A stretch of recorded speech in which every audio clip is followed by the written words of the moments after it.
The second right. Again, what has to be understood is this right is how you hold yourself, is how you place yourself. I'm prescribing that when you learn how to hold yourself rightly, awakening becomes a natural occurrence. The problem with awakening is you don't know it's there. You only know after it is awakened. So it's almost limited by your knowing. Your knowing will not allow anything beyond your knowing to be present.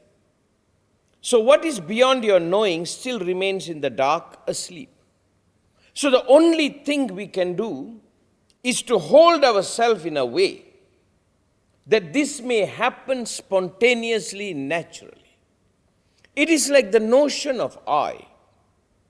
Whatever you know yourself as, you limit yourself to that knowing. Beyond that, your senses will not allow you to detect. So you're limited by your knowing. Now, how do one go beyond that blindness? I'm prescribing these rites. When you hold this right rightly, this rites has a way to undo this blindness and help you discover some incredible truth about you and your ability and your state of being. I'm making this statement by saying you are already born complete. You just have to be awakened to it. There's no real meaning into the word attainment. It's simply the understanding of becoming awake. Now, the second right is about being with what is. Even though this sounds simple, but it's one of the most difficult things for a human being to do. Most people are being with anything in their life based on the limitation they live by.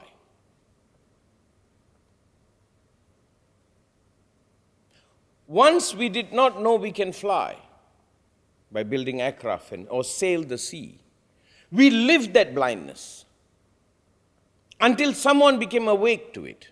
Then that myth was broken. Now, to be with what is not to be limited by one's blindness. It is to stay true to whatever that is there, and by staying true to whatever that is there, one is not limited by it. One opens the door for something more. So you say, this is where I'm at. Even though it's a declaration of one's blindness, but the declaration of one's blindness doesn't keep one blind forever. To be with what is to give your system a chance to wake up. Most people are not with what is. They are with what is limited within them. They project their limitation to life. Somebody looks at life and he limits life to his limitation. And he's sure about his limitation and live within that limited truth. To stay with what is to stay exactly where one is, and not to make that the final destination. Is simply to know this is where I am. Not as a fatalistic approach, is the point in my journey. So now today, if you may, just breathe and see whether you can be with what is in your life right now. So you see your life exactly how it is. And in that seeing your life exactly how it is without reducing it to you, the opportunity to door for something more may come to be. So the second right is learning how to be with things exactly as how they are. To be with you exactly how you are. Now, as you and I breathe together, if you're staying with what is, you will quickly detect there is more to you. It's just it is not accessible. You will come to see life can become more. It seems to be the experience of everybody who touch what is there. Now for a few minutes, if you may, breathe with me and just sit with what is, the second right. The first right is not to be affected, to wake up to that part that is beyond effect. The second right is to stay with what is, not to make it more or less, and more so, not to be limited by it. This is where you are. It doesn't mean it's where you will end up.